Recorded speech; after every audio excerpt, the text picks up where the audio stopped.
Yes guys, what's going on? Welcome to AdamMcKola TV. We are back for another Weekly United, the place where we wrap up the week in the world of Manchester United. And after a disappointing midweek, Manchester United being knocked out of a fourth semi-final under Ole Gunnar Solskjaer, there's a lot of negativity around, a little bit of pessimism, a little bit of that positivity that we had built up over the last couple of weeks and had culminated in Manchester United going second, level on points with Liverpool, has kind of fizzled away. But there's no need for that. There's absolutely no need for that. I was annoyed at the semi-final. I was frustrated at the semi-final, and I think nobody really particularly covered themselves in glory in that game against Manchester City. I don't think anyone stank the place out either. I think it was a game that was, it went with the fine margins. It was two set pieces that ultimately undone us. A lot of players can look at themselves for that first set piece and say where they should have got it right, and I think you could blame a few players for that goal happening. But besides that, if we're a little bit more clinical in our passing in the final third, there was so many opportunities where we could have created a clear-cut opportunity and the final pass just wasn't on. A little bit more luck maybe, a little bit more clarity in our passing, and United go through in that game. I don't think there was huge margins between both sides, so yes, it's disappointing. Yes, it's frustrating. Yes, it's another semi-final that Ole Gunnar Solskjaer has lost, but it's not all lost and it's not all bad, I don't think. And we've got a lot to look forward to with Watford, Burnley and Liverpool coming up next. Watford in the FA Cup, Burnley and Liverpool in the league. We could seal our place in the fourth round of the FA Cup and, of course, 6 points clear at the top of the league. So let's see what happens, eh? Anyway, this week we've got loads to discuss. The 6 players that could be potentially leaving Manchester United in this transfer window. We'll be looking up to some team news and some possible potential surprise starts in that game against Watford.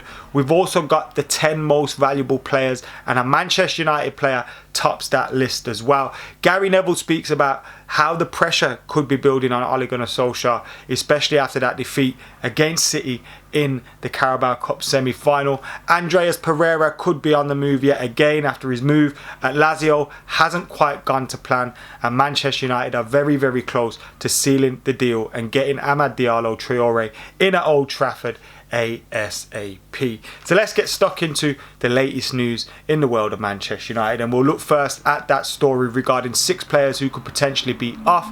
Those 6 players: Brandon Williams on loan, Jesse Lingard on permanent or on loan, Sergio Romero on a permanent deal, Marcus Rojo permanent deal, Daniel James on a loan or a permanent deal he's been linked with, and Phil Jones with a loan or a permanent deal as well. And I'm sure while I've been reading those names out, you guys have kind of done the math yourself and thought, yeah, all 6 of those aren't going to leave, and I'd agree with that as well. But this is what we're dealing with in the press at the moment, and these are the 6 Manchester United players that are likely to be linked with a move over the coming month. You've obviously got Jesse Lingard. Euro 2020 is next. Well, Euro 2021 now, isn't it? Is coming up soon. He'll want to try and make a push for that England team. Marcus Rojo isn't playing for Manchester United. There's talk about him potentially moving to Boca Juniors. Sergio Romero is seemingly definitely on his way. Brandon Williams has been linked with a loan move to Sheffield United, Southampton and a few other clubs as well. Bayer Leverkusen came in the mix for him. Daniel James has been linked with a loan move to Leeds United, Sheffield United, and Phil Jones has been linked with moves away. But we can go through that and look. Jesse Lingard, you could possibly see a move developing for him in this summer. There'll be quite a few clubs after him, and there's talk about Aston Villa, Sheffield United, these kind of clubs potentially being in the mix for Lingard. West Ham's another name that's come into the mix, and he would improve a lot of those sides. Marcus Rojo, permanent move to Boca Juniors seems likely, whether it's now or in the summer. Marcus Rojo could be off. Sergio Romero, you're looking at that one being very, very likely. But I think the other 3, Brandon Williams, that's already been rejected by Manchester United if you believe reports earlier in the week. Daniel James, those deals have been knocked back as well, unless United make a signing or 2 in those attacking positions. Can't see Daniel James leaving. And Phil Jones, are we ever going to get rid of him? So I could potentially see Rojo, Romero sealing deals away. Maybe Phil Jones, but I doubt that myself. And who knows what happens with Jesse Lingard. Who knows, but he could be off. Talking about Jesse Lingard, he's linked with a start in the FA Cup this weekend against Watford. And this is the game, look, we saw against City in the semi-final. And we've actually saw over our last couple of fixtures, Bruno Fernandes is tired, Marcus Rashford is tired, they're fatigued, they need a little bit of a rest. And this is the game against Watford where we can put out a team that's good enough to win the game and get Manchester United into the 4th round of the Cup, but also Rest some players, for God's sake. I do not want to see Bruno Fernandes starting in this game, Marcus Rashford starting in this game, Harry Maguire. I do not want to see these guys starting in this game.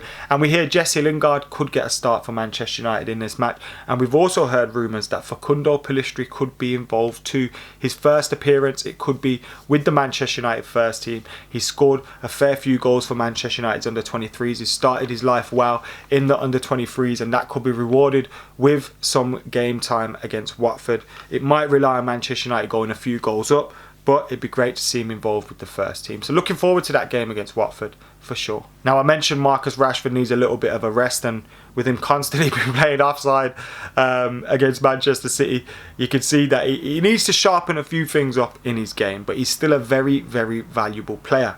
And according to the Football Observatory, he is the most valuable player in the world. Yes, you heard it right. He is ranked at £149.8 million or £150 million. And you think if we were to sell him, we'd probably get him more for that. Erling Haaland comes in second at around £140 million, just shy of that.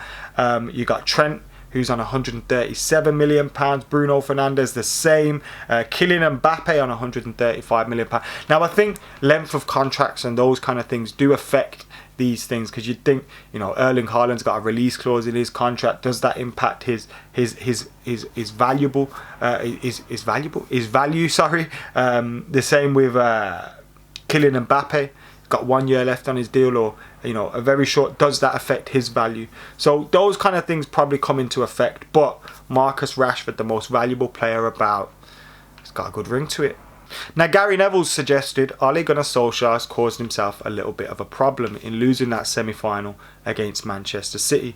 And he says United have a problem with their Carabao Cup failure, potentially piling pressure on trophyless Ole Gunnar Solskjaer, as he suggests defeat at Liverpool next weekend could turn things against him all over again. Now, I don't think this is for 1 minute Gary Neville saying Ole deserves to be in that position, but he is right in that, you know, after losing that semi-final, everyone's now talking about 4 semi-finals, not converting that into a final and all that kind of stuff. And if we lose against Liverpool, although if we beat Burnley, we'd only be level on points with them, so it'd be strange. The pressure would then start on, is Ole Gunnar Solskjaer, can he handle these big games when, you know, there's crucial things on the line? Obviously, in terms of big games, we've won a lot of them. We've beat a lot of the bigger sides. But people will start talking about the crucial moments and the crucial games when there's potential final places at the line, or, you know, you can go clear at the top of the table, not converting that. Now, we could play well against Liverpool and still lose. But Ole will be under pressure. And we saw it, you know, after the game against City. You know, as soon as we win a Premier League game, 21 is coming is trending, and as soon as we lose a game, Ole out is probably trending. And I think, you know, things are never quite as bad as they feel, or as good as they feel when you're winning. So we need to have a little bit of perspective. But I understand what Gary Neville's saying, and look, I'd take 4 points out of the next 2 games. You know, beat Burnley. I don't want to sound defeatist, but if you go to Anfield and get a draw, you're still 3 points clear of them in the league. You'd be in a good position, and we've managed to do that with our run of form and them dropping points. But if you can go to Anfield and win, and that has to be the incentive for these Man United players, get some rest in over this weekend, and then treat these 2 next games, Burnley and Liverpool. They're massive games. Last year, we lost both of those games. January 2020, just before Bruno come in, we lost 2-0 against Burnley and Liverpool. Now, if you can get wins in that, it shows how far you've come. And look, Ollie's going to have some black marks against his name this season after the Champions League knockout from the group stages, and of course, you know, another semi-final loss. Now, you've got to get to the semi-finals, but that will be a mark against his name. He's going to be judged over the course of the season. I think he's earned that kind of time. But the Premier League's a big one, and we have to show we're closing that gap now. So far we have, but we got to keep it up. And maybe that result against City was just a little reminder that, you know, you need to keep working hard. Andreas Pereira is believed to be annoyed at his lack of game time at Lazio. He's only made 2 starts since arriving there in the summer on loan, and now he's believed to want to move. And remember that big hefty potential price tag? Yeah, probably not going to be activated at the end of the season, and he could be on the move again. It got so bad for him that he wasn't used as a substitute in their last game, and ended up leaving the pitch and leaving the bench and going to the dressing rooms before the rest of his team and before the game had ended. It's probably a frustrating time. He's a talented boy, but it's another loan deal that, for him, and it's not going well. It's a difficult place to be, and he needs to start settling. And it's unlikely he's going to come back to Old Trafford and get game time. So it's a crunch moment for Andreas Pereira. Hopefully he either gets game time at Lazio or can find a club where he will play. And just to wrap things up, Sky are reporting that United are preparing for the imminent arrival of Amad Diallo Traore and awaiting final clearance on his move. Most of the paperwork has been done. Finishing touches are being applied to the registration, and we're just waiting on visas and things now. But that move looks like it's going to go ahead very, very soon. Sky a little bit late on this. We have heard similar in Italy, as Atalanta wants to keep him until the end of the season, a move that Ole Gunnar Solskjaer and both Amad Diallo rejected. So good to hear he's keen to link up with his teammates at Old Trafford, his new teammates, and who knows, maybe he could provide us a little something for the remainder of the season. Obviously we're going to get to see Pellistri potentially in the FA Cup, and Amad Diallo, someone that can give us balance. We don't have an out and out right winger at the moment. We're playing Rashford there. It'd be great to get a natural one in, and Amad Diallo could be that. Anyway, there you have it, guys. Thank you for tuning in to the Weekly United. That is us done for today. Those 6 players who could be leaving Manchester United. Amad Diallo is swooping in. Of course, Andreas Pereira could be on the move again. Gary Neville's thoughts, what have you made of that? Rashford, the MVP, and of course Jesse Lingard and his future, seemingly set to return to the Manchester United 11 against Watford. But what does his future hold? Could he be on the move? Get your thoughts in the comments below. Make sure you're subscribing, liking, commenting and sharing. United Daily Live will be on AdamMcKola TV every day this month, apart from match days at 10:30 PM UK time. So join us for that. Until then, I've been AdamMcKola. I'm out of here.